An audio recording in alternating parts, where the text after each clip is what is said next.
I had an experience over the past couple of weeks that we'll call it an awakening. There we go. To something so profound, so pure, so true that I couldn't think anything else to call it other than white pilled. I know most of us are familiar with the term red pilled, and unfortunately that term has become very politicized, and I don't like that because it's a reference from the movie The Matrix, and it just means waking up to the truth. The truth is not political. The truth is above politics. Truth doesn't care who you voted for or which team you're on, so I don't like that term being politicized.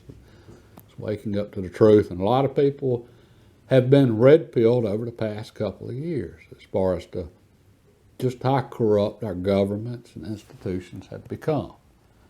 And we're at a point now it's just so obvious, and with more data coming out by the day, that if you don't see it here in the next few months, it's going to be because you choose not to see it. I mean, that's where we're at now. And keep in mind, I don't know nothing about nothing. I'm just a guy out in the shop, and I can see this. If I can see it, surely anybody can. And great example, ivermectin. Yeah. You remember that, the horse dewormer? Yeah, the veterinarian medicine. Well, it seems it's actually pretty effective treatment. That's what from what I understand from the people I listen to, that's what the data's showing, that it's actually really effective along with the other one that they talked about. Okay, so much so, it's becoming so obvious that it's actually a good treatment. The FDA just released a statement saying, we never said you couldn't take it. We never said doctors couldn't prescribe it. Seriously, they did. Okay, that's how effective it's turning out to be. All right, now think back to that whole war on ivermectin. Okay, and I don't care if you were for it, against it, thought it was snake oil or the cure to everything. I don't care what your thoughts were or is anything else on this. Just think about the campaign against it. Social media. People couldn't talk about it. I still don't know what we can and can't talk about. Big tech, censoring searches on this type of stuff and limiting information. Doctors. The doctors were terrified to talk about it or prescribe it. The media going after it just full bore. That stuff's horrible and only stupid people use it. I remember some crazy story out in Oklahoma about it. It turned out not to be true, by the way. I just remember Oklahoma was involved. Okay, that was a huge orchestrated campaign against it. By a lot of people, they didn't know nothing either, just like me. Media, big tech, or social media. Who in social media knows whether or not we can talk about this or whether or not it's safe to talk about this drug?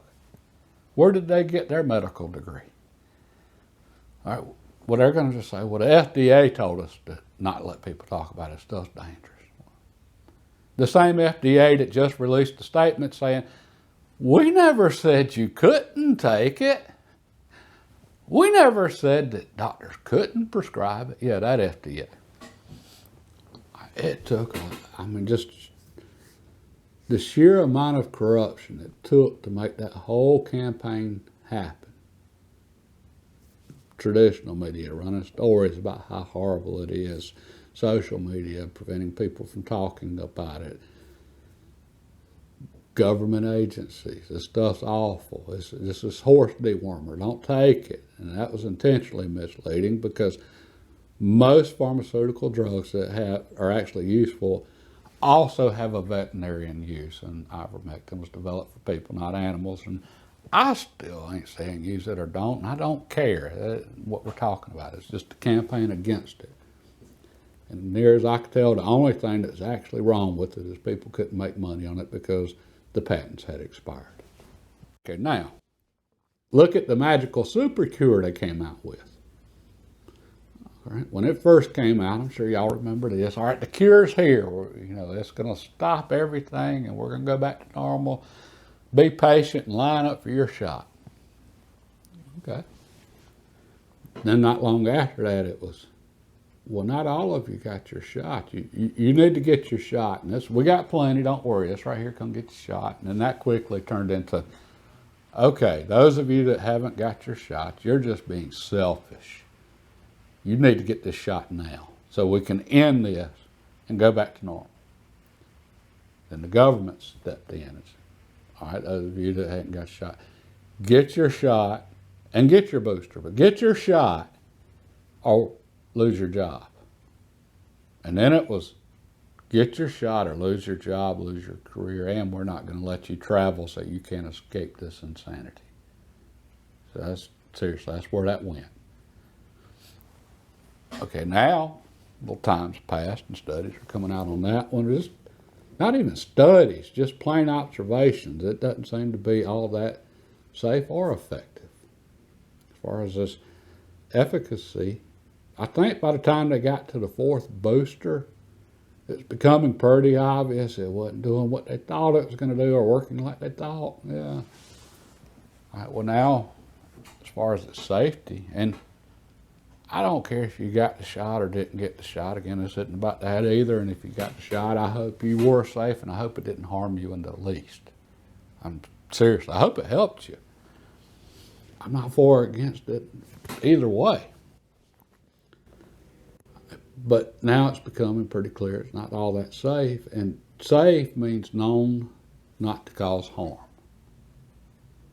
Well, they didn't know anything about it. They couldn't say it was safe.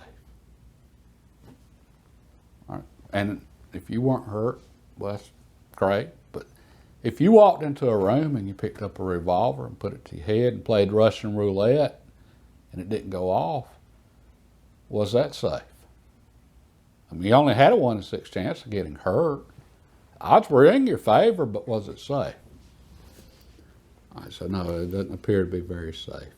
And then there still doesn't seem to be a lot of clarity or a lot of very good decisions made about the super cure. So that's what I mean by the corruption. And near as I can tell, the only reason it was pushed like it was across the board by media, by celebrities, by social media, by everybody, government. Near as I can tell, the only reason it's pushed like it was because people could make money from it, lots of money. So that's what I mean by corruption. It appears everything's corrupt to the core, and this even goes to the churches. I'm not especially in favor of churches getting into political issues. Not because I don't think churches should have a voice, but because I worry about politics corrupting the churches. Well, apparently the churches have already been corrupted because I don't hear them speaking out about the obvious corruption we're seeing in all of our institutions. The universities, where were the researchers coming out and doing the research on this stuff? They were afraid to. All right, so anyway, yeah. That's the red pill. Now let's talk about the white pill. I remember at the end of 2021 when notifications were going out at work and they were taking surveys, who's had the magic super cure shot and who hasn't, and you need to hurry up and get it or you're going to lose your job because of the mandates. And I decided I wasn't getting it. I was ready to die on that hill. I wasn't getting it, period. And it's not because I'm against anything. Back to that whole campaign against everybody. I'm not anti-anything. It's just my own unique physiology and all of the really rare allergies I have. I wasn't doing it. It was unsafe for me. And I didn't need anybody to tell me it was unsafe. So yeah, I'm not doing it. And that was stressful. And I know a lot of you got the shot because you were pressured into it. A lot of you got it because you felt like it's going to help you, and I hope it did. And you know, whatever your situation, if you didn't get it, did get it, pressured into it, this isn't about that. This is about, I understand the pressure that so many of us were under that didn't want to get it. All right. Well, they didn't make us get it. They just threatened us. They threatened our livelihood, our jobs, our careers. What a white pill for me was realizing that I don't have to be part of their system. I don't. I'd been wondering recently, again, was with the FDA making the statement it did about, oh, we didn't say you couldn't take it. I was wondering this week after that, especially, and all the data coming out on the other drugs, would there ever be any accountability for this? Is our system now so corrupted it can't be fixed? And how would it be fixed? Because I was thinking in my mind, okay, I remember reporters running one story after another. This family didn't get the shot and everybody died. Terror campaign's what it was. Okay, well, surely somebody could go back and look, okay, this is the reporter that wrote it. This was their editor. Their editor either told them to write the story or made the decision to run the story. Okay, well, who told the editor to go into this direction and demonize the treatments over here but promote these? Who was the editor's boss that said that's what we're going to do? Because that was a conscious decision to do that. It wasn't a organic from the ground one way or the other, pro or for. All right, so somebody made decisions on this stuff. I was thinking, well, if you did it across all of the different institutions, they could determine where the corruption was coming from if they wanted to, but if all of the institutions are corrupt, then nobody's going to investigate this, and there's until nobody's going to investigate this. And so I was thinking, well, what do you do with such a corrupt system? I mean, seriously. All right, well, that's the realizing I don't have to be part of that system. None of us do. Okay, and what really just put that final nail in place for me was I watch a guy, The Uneducated Economist. I like his channel. He just follows economics. He's interested in it, and I'm interested in it, so I follow him. And he had an interview with Owen Benjamin, apparently a comedian. I don't keep up with pop culture. I don't know who he is, but comedian, and apparently he got canceled early on for jokes that people didn't like, or they didn't want him saying. Well, I loved his attitude on that stuff. And okay, he got canceled. He couldn't. He was in movies. Apparently, he couldn't get a job anymore. Nobody'd hire him. He's on the blacklist. Well, then he couldn't do comedy shows. People wouldn't book him. So he said, okay, and he just started renting out theaters and selling his own tickets for his shows. Well, then the theaters started saying, no, well, we can't rent this theater to you. They were canceling him. He said, okay. And then he just started, friends had barns out in the country, and he would just do shows at barns, and people come up and come see his shows. He was making money. And he got into self-sufficiency and homesteading. Well, I thought that was great. And that was his whole point, is we don't have to be part of that system. Well, that put it all together for me on so many things I'd been working on for myself. Being debt-free. That's something I really try to promote. I promote it here on my other channel. I'm all about being debt-free. Well, when we're in debt, we're part of that system. And this goes back to a quote from the Bible: the borrower is slave to the lender. When we're in debt, they've got leverage over us. Or that job all of a sudden becomes a lot more important when you might lose your house if you don't have your job.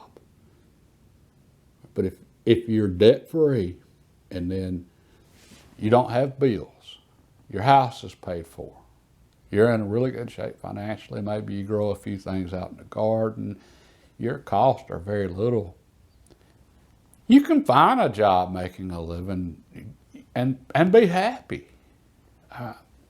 Go cut grass and cut enough yards and keep the power turned on and buy a few extra groceries and clothes. It's not that hard. The thing is, most of us, though, we've become lazy, myself included. All right, that's why we let governments get away with a lot of what they're doing. And we're, come lazy. And we're not doing the research and looking up a lot of stuff. We're not trying to find the truth on a lot of this.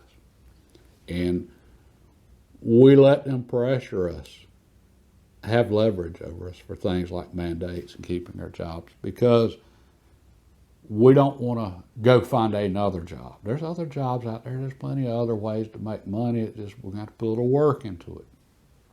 That's that laziness part. And then there's a line in the Bible that I believe it was in Exodus, and it really struck with me when I read it. It was about the Israelites out and wandering in the wilderness, and God was providing them manna from heaven, literally, and feeding them, taking care of them. Well, they got tired of eating the same thing day after day, and they started complaining. And they were thinking back to how good slavery was when they had different foods. God got really mad at them over that. And that just stuck with me, because when I read it, I didn't understand it. I mean, I could empathize with those people. As someone with a lot of allergies, I can empathize with having a limited diet. So why was God mad at them for getting tired of eating the same thing all the time? He wasn't mad at them for that. He was mad at them for being willing to give up their freedom and go into bondage just to eat a few different foods. That's what he was mad about. They weren't sticking by any values or morals. And apply that to us now. And this isn't just work. This is everything. There's foods we know we shouldn't be eating. They're not healthy for us. We do. We're not putting in the effort to eat what we should. We know we should be exercising. We're not. Sin.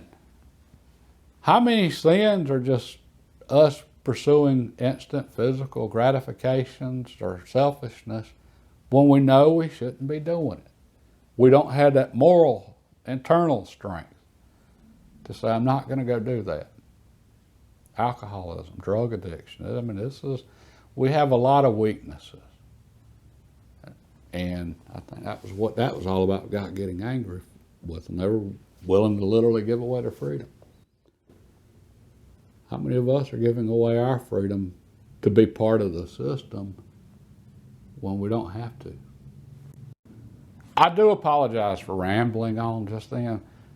It's just I'm starting to wrap my head around this, and for me, so many pieces of the puzzle they're finally starting to fall together, and I'm getting a bigger picture of things. And this isn't just the superbug. This is personal finance, economics, government, so many things. And we're going to talk about this more in the future as I wrap my head around it better and figure out how to better explain this in a concise way. And the reason I wanted to go ahead and talk about this, though, is because this channel here, I've got another channel that's actually pretty successful. I don't know how, but this channel, I wasn't sure what to do with this channel. It's just something I wanted to do for stuff I wanted to talk about and things I wanted to work on and values I wanted to promote. All right, I have a lot of various thoughts on political things and so forth, but I didn't want to talk about that so much as I don't want to be just another person out there fussing about stuff. I wanted to do things here that were actually useful for somebody, and thinking about and working on things that are useful for myself. Well, for me, this is something that's just really useful and enlightening, I would say. So I did want to share this, and we'll talk about it more in the future. All right, I'm fixing to get back to work on my old Tahoe. I just had some parts come in. We'll get on that. God bless, and y'all have a good evening.